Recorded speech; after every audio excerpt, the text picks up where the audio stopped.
Welcome to Season 2 of HIPE Stories, the show about high-impact Pinoy entrepreneurs. The entrepreneurs who dream big, scale up, and pay it forward right here in the Philippines. I'm Manny Ayala, and on the show today, we are super excited to have with us someone whose client base includes Blackpink, Glass Onion, and Brad Pitt. And I'm talking, of course, about Mr. Kenneth Cobonpue, founder of world-renowned design studio, Kenneth Cobonpue. Today, we'll see how Kenneth managed to create a name for himself in the world of global design, all the way from the friendly city of Cebu City. Welcome to the show, Kenneth. Yeah, thank you. Thank you, Manny. Thanks for having me here. Thanks for flying all the way from Cebu for this. Oh, yeah, of course. So, you're very famous in Endeavor.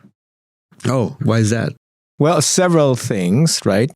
Number one, I think a few annual galas ago in New York, because we run this fundraiser every year, we had your dragnet, which was like the centerpiece of that huge space that we had where we celebrated the gala. Oh, yeah, that's right.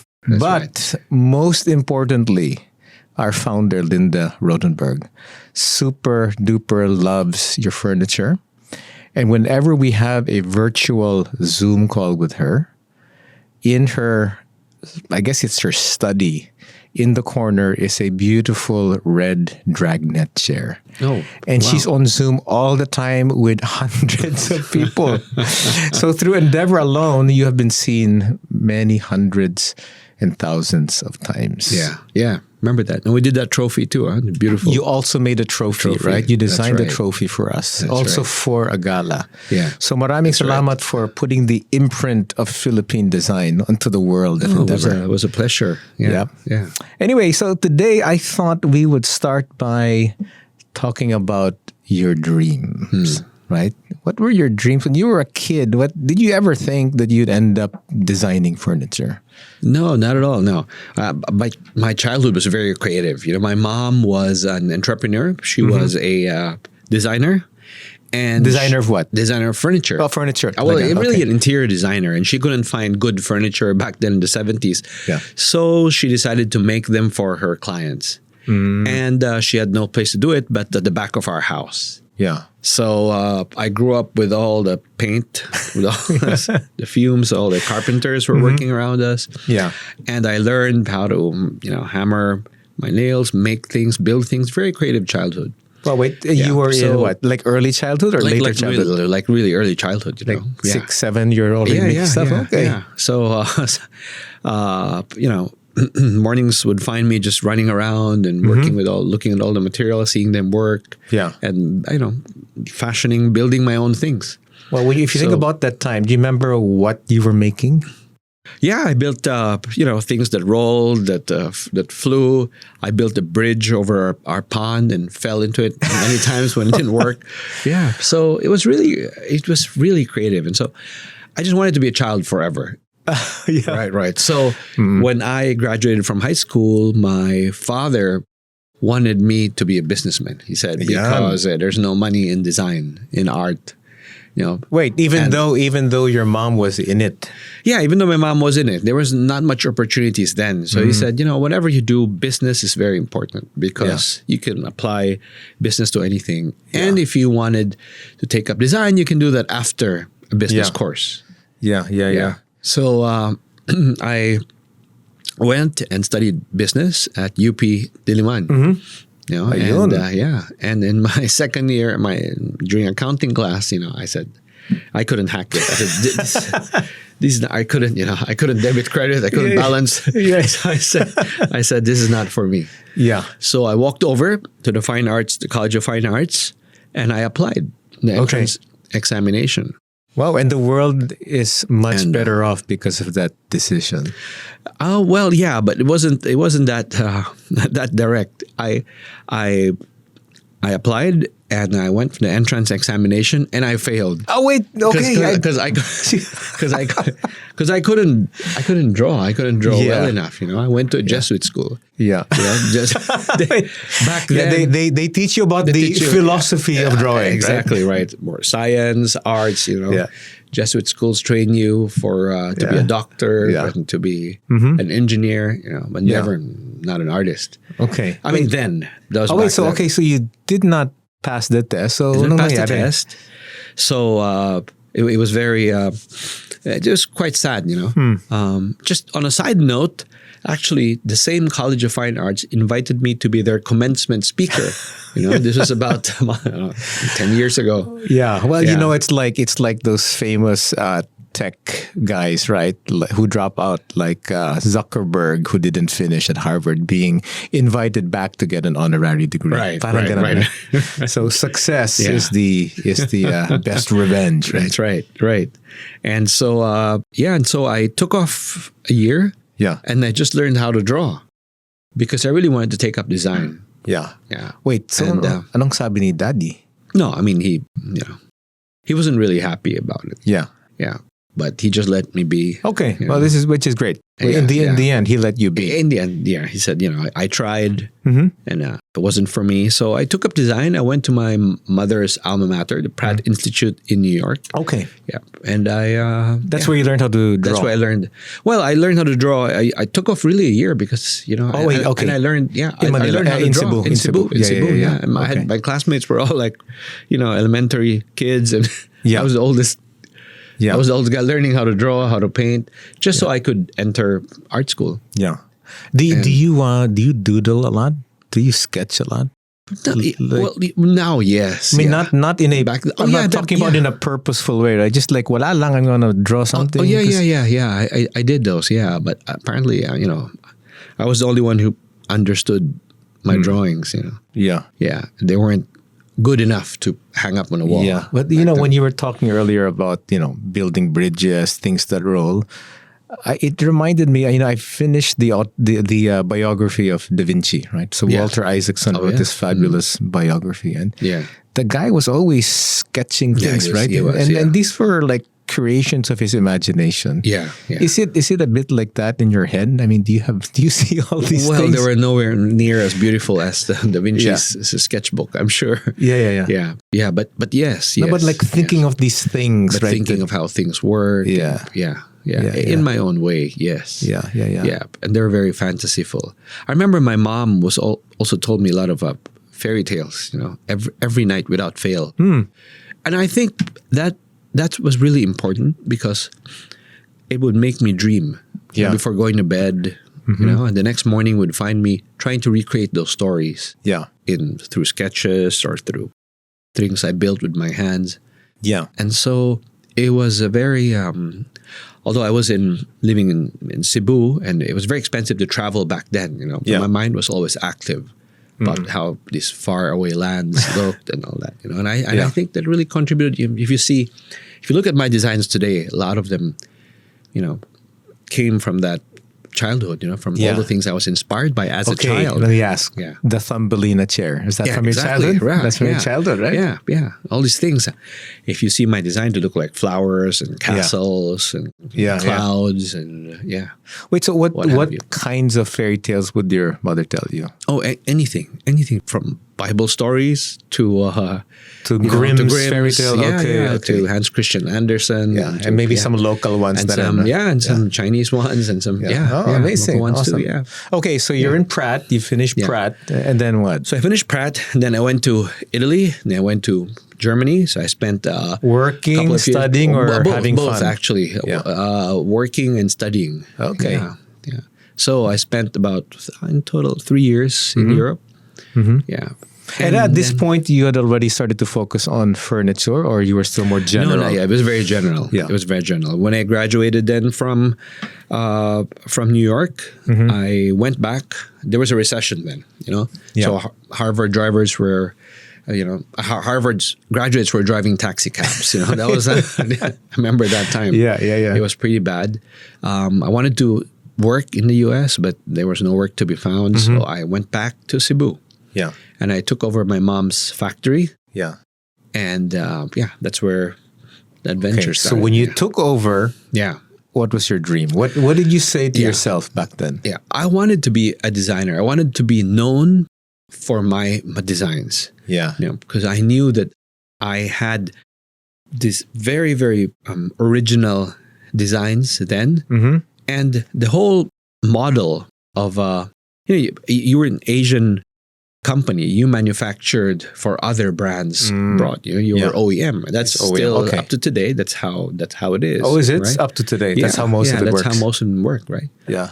All these Chinese companies are mostly, OEM up to today. Yeah, right? So that was Philippines then. There was no China. There was no Vietnam. And so the model back then was, you have, say, big company from the US. Yeah. They develop designs and say, Yes. make it? Or do they say, make me a design and then make it, but I'll put my brand on it? Yeah, both actually. Yeah. Both actually. Yeah. Yeah. Yeah. I mean, in both models. And you didn't like that? No, You didn't like- it was worse when you had to make the design, Yeah. and then you made it. And the credit went to somebody else. Yeah, it's like a knife in your heart, right? So- Yes, yes, and I knew then that I saw China.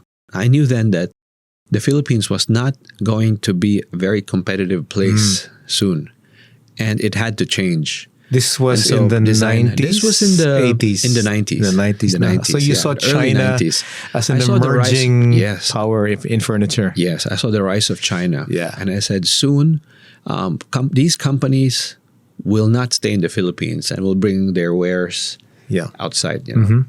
to China. And today it's Vietnam now, but Yeah. back then wasn't. But Okay. yeah, and So I that was knew the dream, right? Yeah, I that was want the to dream. create my own brand. My own brand.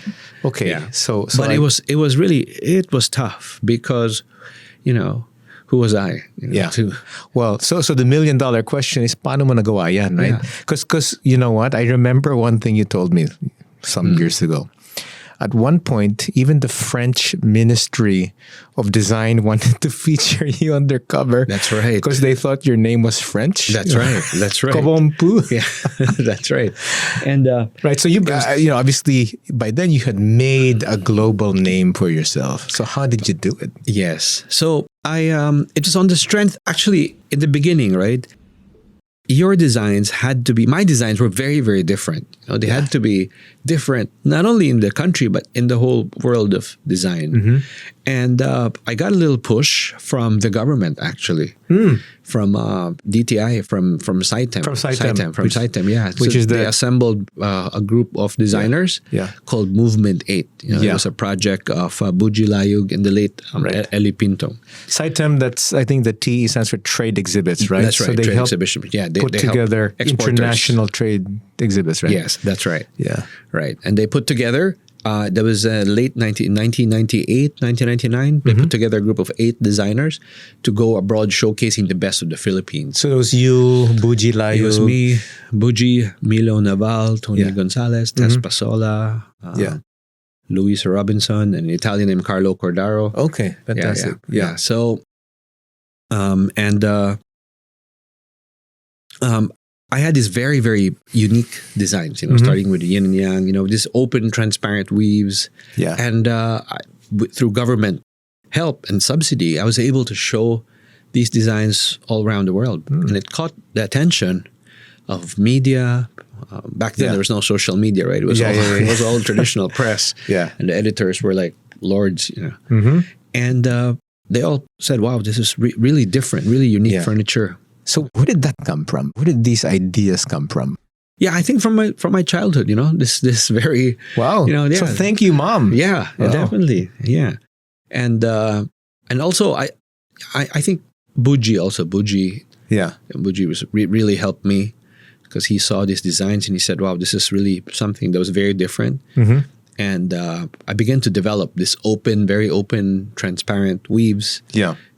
and it became known in the world of design. And soon, some of the designers who I looked up to in college came to me, Yeah. in Milan and said, "Wow, this is, imagine, all these your idols, so to speak, Yeah. these design gods come up to you and said, wow, you Yeah. They introduce themselves and say, wow, this is something different, Mm-hmm. something new.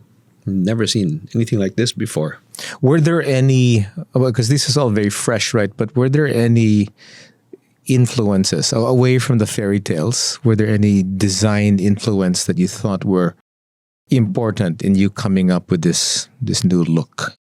Yes, of course. There is so I'm living, of course, in the U.S., studying, I learned about the tenets of modernism, or how it works. I learned that the Americans, for example, preferred things that were traditional. Yeah. Because everything around them was fairly new, right? I mean, America is not a very old country. Yeah. And the Europeans loved things that were modern because all around them was old. Yeah. Yeah.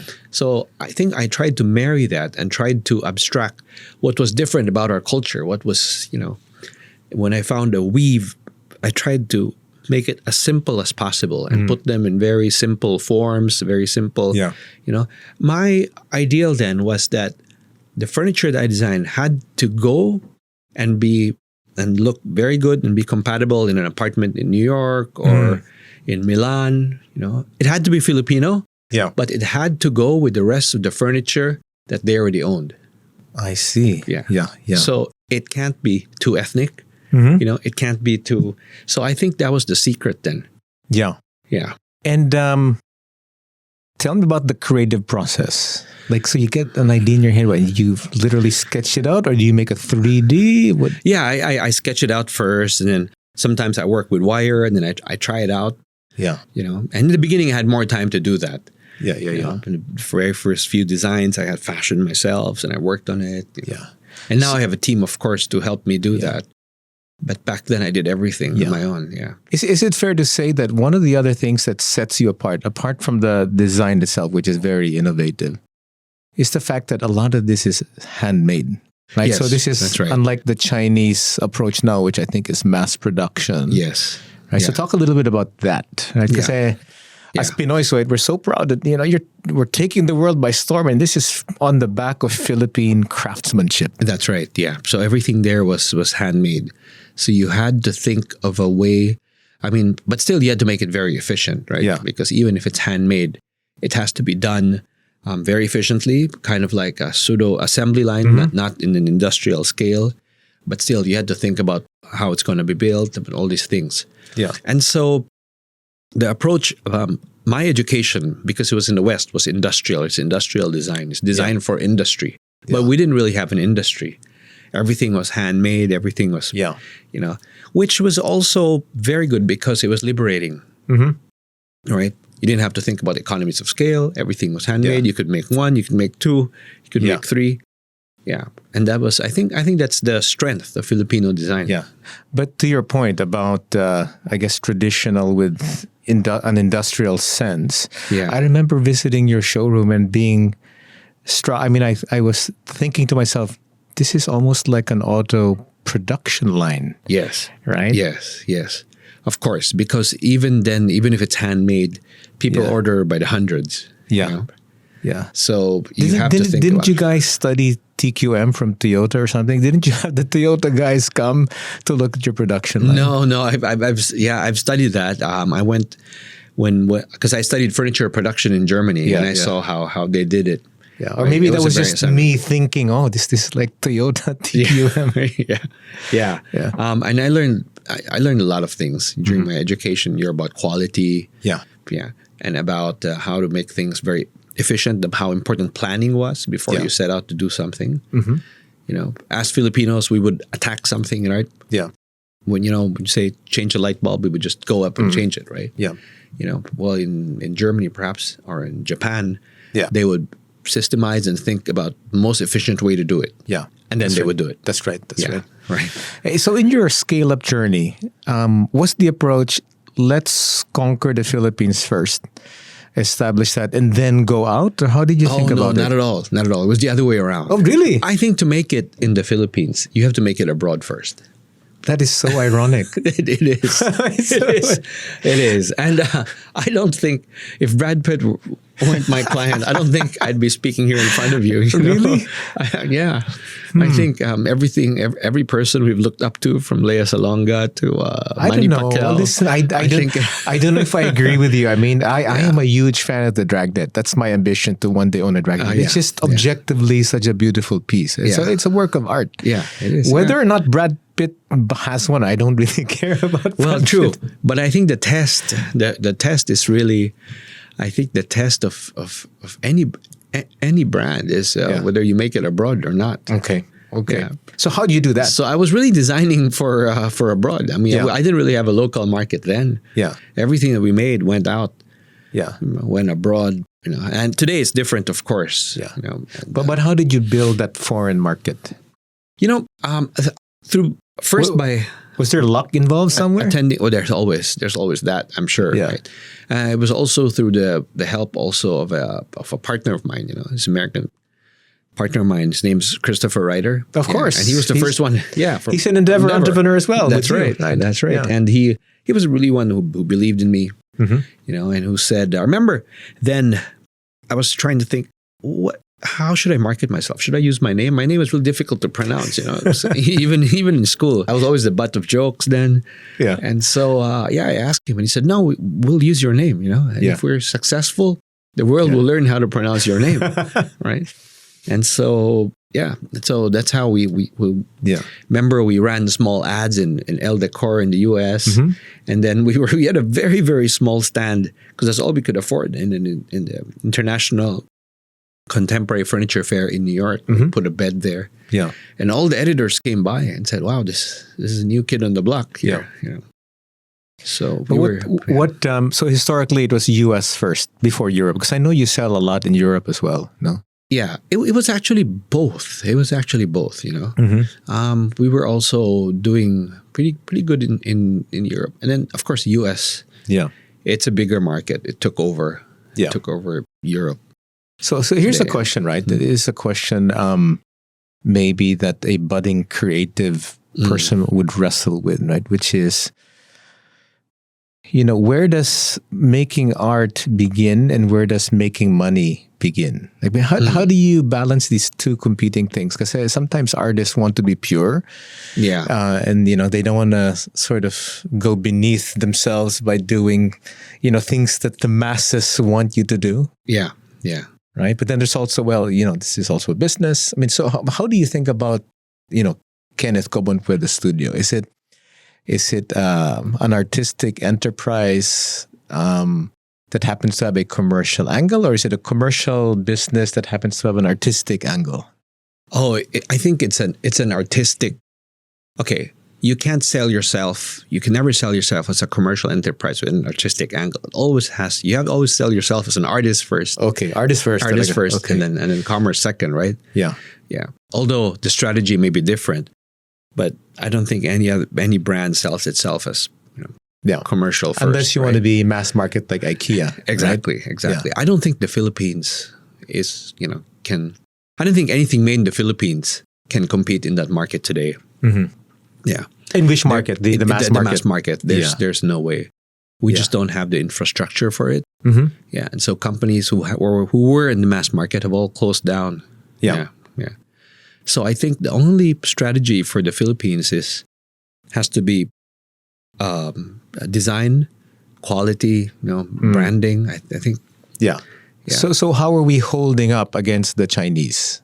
And are any of them trying to do, kind of, let's call it manumatic, right? So there's industrial production techniques, but there's a bit of manual, right? Yes, and they have both actually. They have the best of both worlds now. Yeah, and it's different because you have all these young guys now who also studied abroad. Yeah, yeah, and so they're coming back and they're changing. The way things are done. Mm-hmm. So it's very competitive. So today. are you feeling the heat? Yeah, when you're out there? Yeah.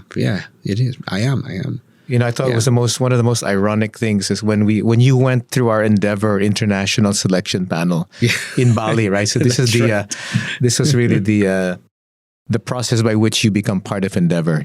Yeah. We were in a resort, That's and right. there were all these Kenneth Cobonpue knockoffs, right? The whole resort was full of them, right? Yeah, and I know that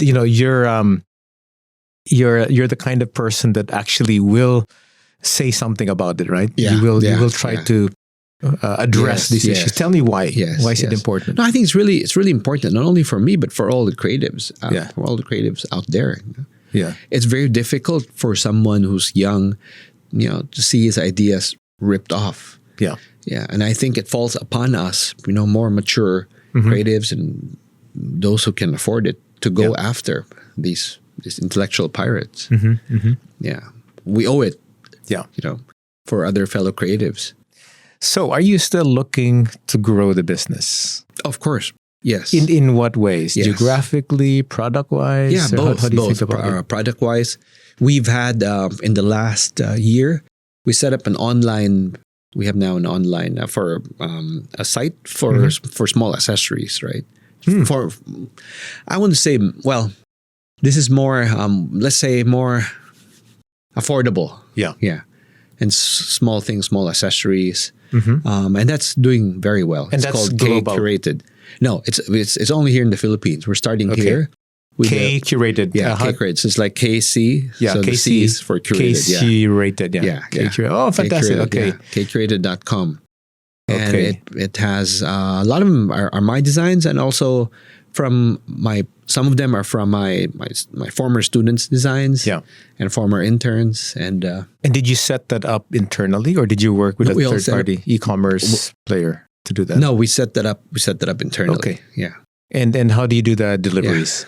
Through through Third courier, party. yeah, through third party, Oh, okay. third party, yeah. Okay. Yeah, Well, and we got a listen- lot of help yeah. actually from our fellow Endeavor That's entrepreneurs. That's Yeah. right.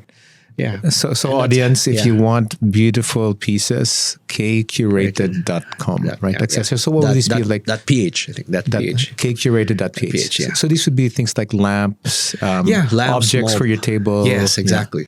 Okay. Bowls and Yeah. portable lights and Ayan, and okay. very unique, very unique Malapit na things. yung Mother's Day, Yeah. everybody. Malapit na yung Mother's That's right. Day. That's right. Awesome.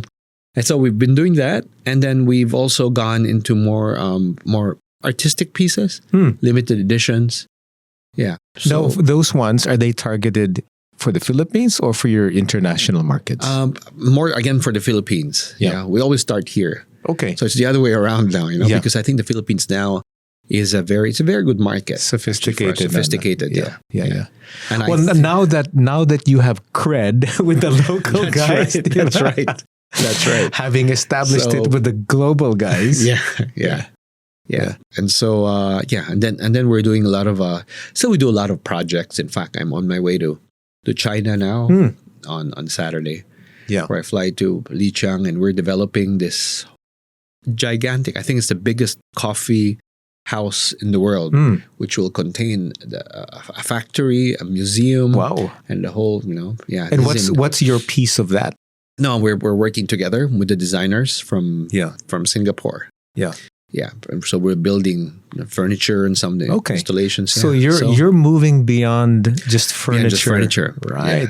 Yes, yeah. Aren't you also Yeah. in a way sort of getting into the hotel and leisure? Yes, I segment? think that's the next. Yeah, that's the next level where we do housing. Using my brand. Mhm. Yeah, because it's become also sort of a lifestyle brand. I mean, Yeah. it's known. Well, I have think- always argued, Kenneth, right, that you have the potential to be a Versace, right? So universally known.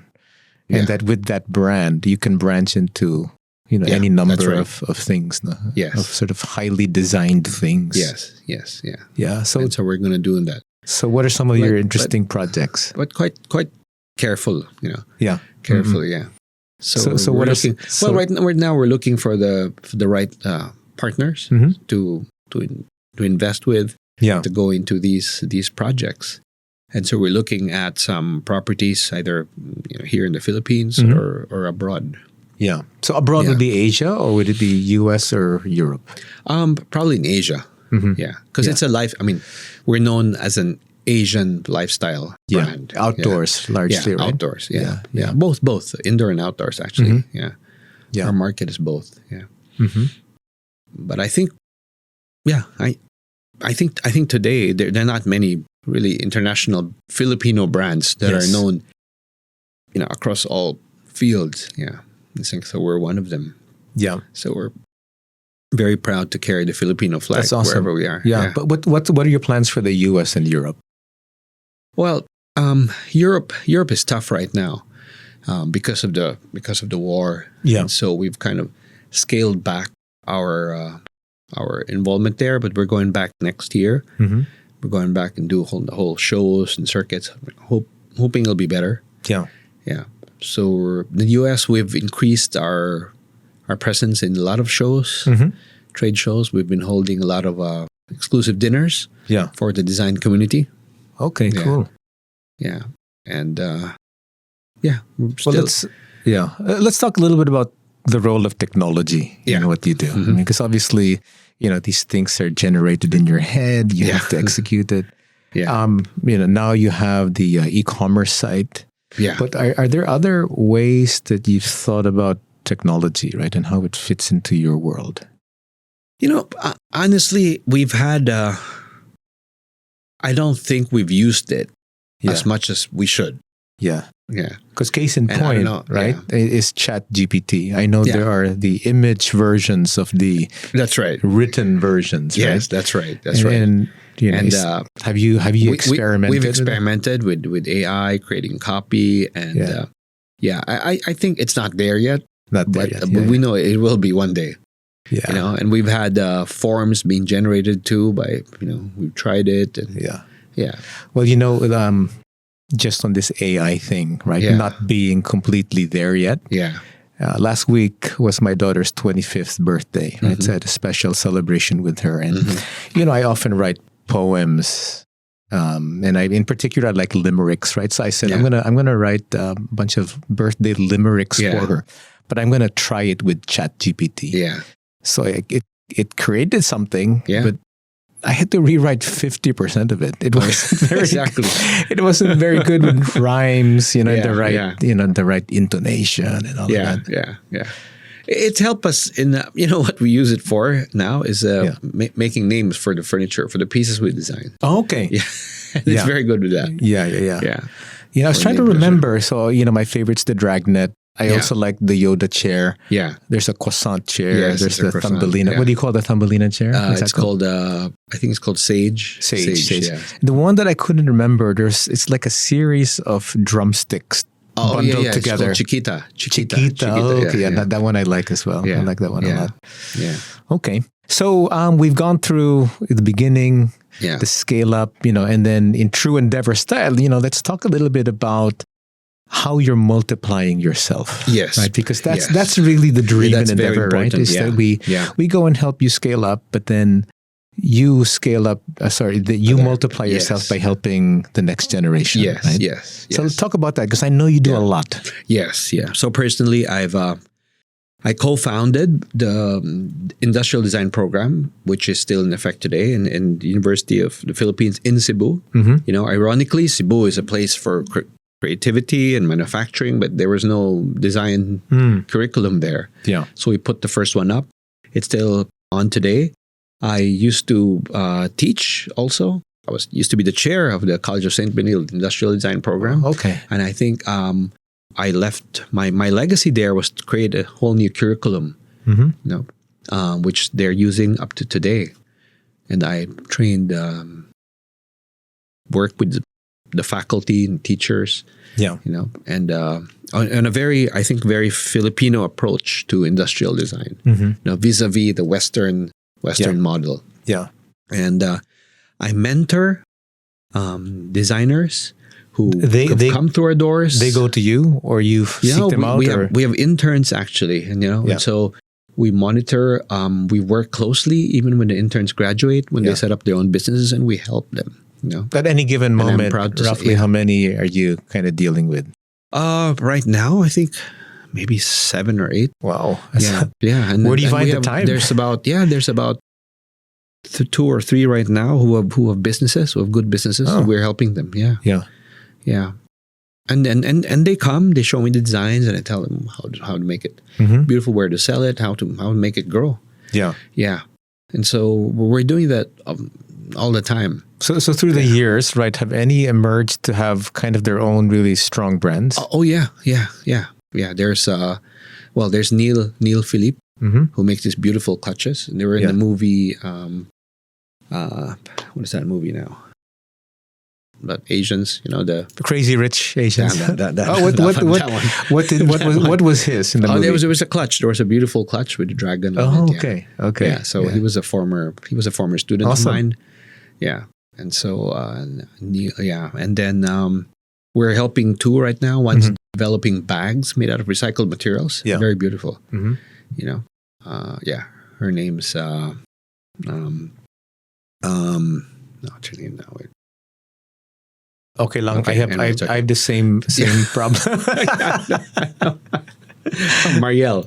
Marielle. There's Marielle. And have they followed the Kenneth Cobonpue playbook, which is, hey, it's going to be my name? Yeah. Yes, that, and it's also fun. It's quirky. I think it's very unique. Yeah. You know, but I always tell them, let your fantasy go. Let it. Yeah. Never do something because you think it'll sell or it's commercial. Just do it. Yeah. Well, actually, related to that, I mean, how do you come up? I mean, you continue to come up with all these new crazy ideas, right? Yeah. What do you do to stimulate that? Oh, okay. So travel is very good. Travel, social media too. And it's now easier to see what other people are doing in other parts of the world. Mm-hmm. Yeah, and so we. I think you have to be inspired also, by other, not only by, of course, nature and travel and your memories, but also other people's work. Yeah. So you're dealing with all these young folks. You're teaching, right? What can we, as I guess, collectively as a nation, do to make our presence even bigger, right? So you're kind of, I look at you as the vanguard, right? You're plowing forward. What are the things we can do as a country, right, to solidify our presence in the world of high design? Yeah, I think it really starts with education, of course, and course, yeah. I mean, it's the usual things, of course, like infrastructure, and because we have to keep them here, right? Many of these graduates go abroad, and it's really hard. Even if you look at design offices now, they're all all these creative people at the top, but all the people who the engineers, the guys who operate on CAD and everything, they're leaving, and so where are they going? Who's hiring them? From abroad, design firms abroad. Design firms abroad, yeah, man. Design firms abroad. Some of them work from home. It's all. And of course, very important are the weavers, the craftsmen. It's like our farmers, right? The average age there is 60.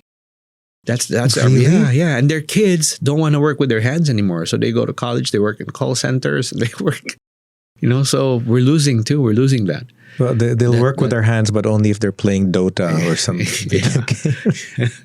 Yeah. So wait. So what are we gonna do? We're losing that. What are we gonna do? I think as designers, we have to find ways, opportunities to make them earn, good living. Yeah, and we're losing that. And not only that, in anything, right? From upholstery. I mean, I think try to find a good upholsterer for car seats. It's very difficult now. Can robots do what they do, or no? No, because robots have to be. I mean, robots have to be programmed. It's skill, right? It's even if you look at the upholstery making industries abroad, it's still largely people. Well, I actually have a question, right? Sure. If there was one piece of advice you would give to a up and coming, designer in the Philippines, right? Who wants to make it big in the world, right? So way beyond the shores of the Philippines, what would that piece of advice be? I think the most important thing is to learn from a mentor, from a good mentor. I would say that, because design is not an exact, it's not a science. You can't get it from a textbook. Yeah. Right?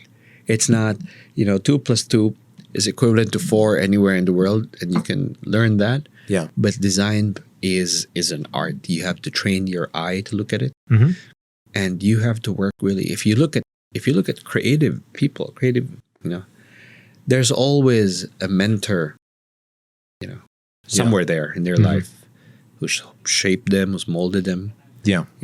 Get a good design mentor and a business mentor. So it's like a guild almost, right? It is. It's like a guild. Yes. And who played those roles in your life? Several people. My mother was one. Yes. And then I think Buji. Yeah. Buji was the second one. Yeah. Well, that's terrific. That's a good way to end, because, that's at the heart of what Endeavor does. Yeah. Right? That's right. We really rely on these very generous, experienced people to pass on their wisdom to the next generation so that they don't step on landmines, right? And avoid a lot of the heartache that you go through as you're building your business. Yeah. And Endeavor has helped me a lot too. Yeah.